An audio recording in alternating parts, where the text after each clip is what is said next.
in all other areas of health, say obesity, diabetes, high blood pressure, heart disease, there's medicines for all these cholesterol, blood pressure, blood sugar, and there's lifestyle and there's diet. And even if you don't prevent it, there's treatments. But for lead, the brain damage that Moitri mentioned in children is permanent. And I think not many people realize that. There is no treatment. For a child that's lead poisoned, they are lead poisoned and IQ and cognitive poisoned forever. And so in that context, the prevention is the only thing you can do. But at the same time, how do you prevent something like this if most people have absolutely no idea what their water toxicity level is? What do they do? Where do they turn? Well, if you turn to the EPA, you'll probably spend half an hour, over an hour, and it's very unlikely you'll find the answers of what your lead levels are. And that's extremely frustrating. And if you have wells, then you can't find any there at all. In U.S. Geological Survey, it's almost very difficult as well.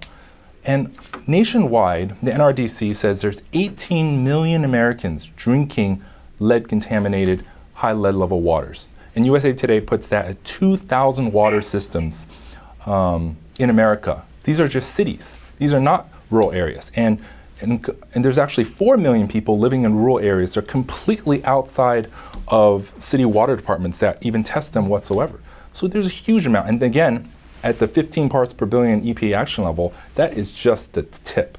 Boston, if you actually look at the lead levels, Boston reports actually lead levels around 10 parts per billion. And scientists already agreed 10 parts per billion is very toxic. FDA regulates bottled water has to have less than 5 parts per billion. Boston is actually double that. And in East Boston, the communities in East Boston by the airport actually exceed 15 in their waters. It's red, basically. But the impossible thing is, people don't have the time to follow this. How do we even find out about this? And this is something that affects generations. So it's not just, even if you're drinking absolutely crystal clear water with no lead whatsoever and no lead in your blood whatsoever, and you go to Whole Foods and you eat organic, if you were actually exposed when you're a child or a teenager, as a mother, as a woman, the lead actually gets sequestered away into your bones. And you could be completely normal. But when it's time for a mother to have a child, and she basically starts cannibalizing all the stored calcium in her bones to grow the baby, all the lead from her childhood exposures from 10, 20, 30 years ago starts leaching out and getting into the children. So this is something that is generationally cascading. It's a pernicious thing. And if we don't prevent it now, our children will be harmed forever, and our children's children will be harmed forever. So that's why we decided, look, the data is almost impossible to access, and then again, almost really, really impossible to keep up with, because water changes. So what we did was, we rallied a group of scientists and engineers, and we built a platform, a public geosocial network platform that aggregates all the data from the EPA and U.S. Geological Survey, and we created an alert system, kind of as our solution, grassroots solution, to solving this crisis and preventing it if governments are not yet able to step up. And so I just wanted to quickly show you that the video describes toxinalert.org. Water is our most sacred natural resource. But how would you know if your tap water is contaminated? How would you know if water in your schools and neighborhoods are polluted?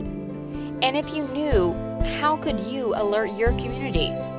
How can you directly make a difference?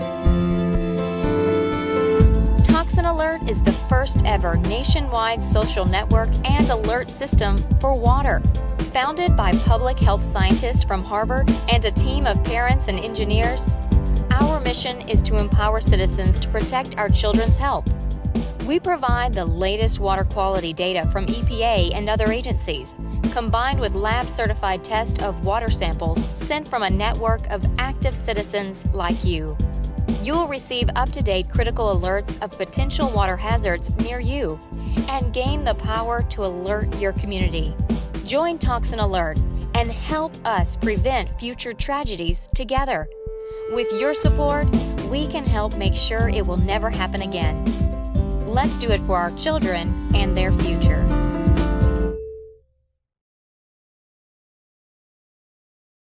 So we just heard about an innovative way to empower and communicate with the public about drinking water risks. Stephen, that's part of what the MWRA does. What concerns do you typically hear from the public, and how do you respond to them? We hear things come in through the website. They come in from telephone. People send us letters. The most frequent we get are folks calling, frequently new moms. So when I talk to a customer, I want them to know a couple of things. I want them to be knowledgeable about all their lead risks. As Moishe said, we need to think about lead paint, lead dust, and lead in water.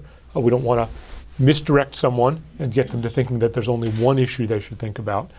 We want them to learn how to manage that risk, but we don't want them to be scared of tap water. Drinking water is part of a healthy lifestyle. You need to be able to be comfortable with that. So what kind of things do we tell them? We tell them, be alert, have your water tested. Every house is unique. Knowing what the level is across the whole city in high-risk homes doesn't tell you if you have a high-risk home, it doesn't tell you what the level is in your home. If you really want to know about your tap water, you have to have it tested there. We provide that information on our website. You can actually go and find a lab and take care of it. Some cities actually provide the service for free. We don't do that here in Boston yet. If the water hasn't been consumed for a while, we say, look, fresh water is better than stale. It works for vegetables, works for tap water. If the water hasn't been used for a few hours, it's more likely that if you have any lead in your piping material, that lead service line that Jeff mentioned or the brass that I talked about, that it could have lead in it. So we say don't use stale water, use fresh water. Flush the toilet, take a shower, run the water in the kitchen for a bit until after it's cold. That water's coming out of the main. You don't have to waste water to do it, but if you think about it. And in particular, we're really careful with folks who have infants that if you're making baby bottles, use cold water, use fresh water, not stale. Don't use hot water. Hot water is always going to have more lead in it. It's been sitting in the pipes warm. It's going to dissolve more lead. There's a temptation in the middle of the night to use the tap water right from the hot water tap to make that bottle rather than wait to put it in a pan and warm it up, but don't do that. And we tell them to pay attention. Find out if they have a lead service line, and if they do, work with their utility to get it out, and look for their annual water quality report and get some of the information that's hard to get on the website, but that every utility has to mail to your home. And then call us up if they have questions. My experience has been almost every water department's happy to answer questions if a consumer calls with real questions. Be polite, call up, ask us questions. Right. I do have to wonder, with the recommendation to run water, though, how does that jive with what we're all kind of the water conservation and environmental recommendations that we're getting from almost every channel right now? Well, we say use water for other purposes first. Wash dishes in the kitchen, fill up a water bottle for your plants. Then you've got fresh water. And if you're in a situation where you're more concerned about conservation, fill up a pitcher when the water's fresh, put it in the refrigerator, and then the next time you come back to the kitchen, 4 or 5 hours later, you don't need fresh water out of the tap. You can use the water out of your refrigerator. Right. You don't need to waste water to have good water.